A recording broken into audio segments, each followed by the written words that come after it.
We do know that Muhammad was born in or around 570 AD in the sun-blasted Arabian Peninsula. While still an infant, Muhammad's parents gave him his first taste of life in the desert. Muhammad was from a town, Mecca, but he was sent off to live with the Bedouin because the people, even in the town of Mecca, felt that the Bedouin were the holders of the deeper cultural Arab values. By the time Muhammad was 6, both of his parents had died, and he was taken under the protection of his uncle, chief of his clan. Being an outsider gave him a singular perspective. Muhammad became a merchant. In fact, he had a great flair for trade.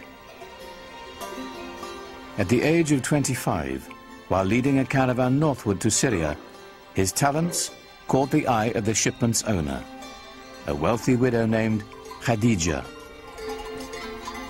She was so taken with Muhammad, she proposed marriage. Khadija. Well, I think she was a mentor as well as a wife, a very strong lady who had her own business, and Muhammad was helping her out. So it was a wonderful partnership, and I'm sure he learned a lot from her.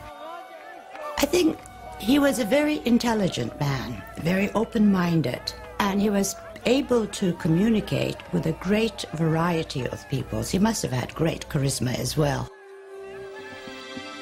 There are all kinds of indications that he was tremendously interested in religious questions. This is obviously not something that an ordinary person probably was interested in those days.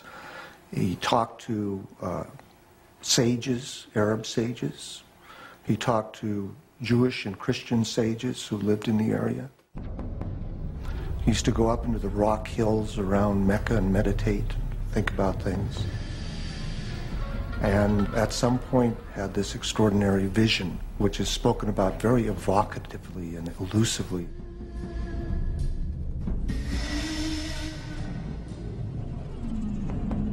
In a cave above Mecca, Muhammad had an experience that would be the defining moment of his life.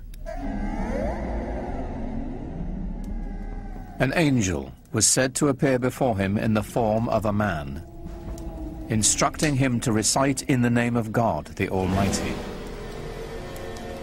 For Muhammad, it was an encounter as profound as it was deeply disturbing.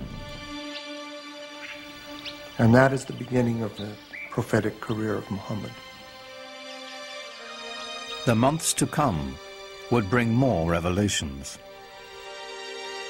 Powerful words of a lyrical quality, more beautiful than the most exquisite Arabic poetry. Above all, Muhammad was to bear one message to his people, a simple yet radical proclamation: that there is only one God. Muhammad's following began to grow.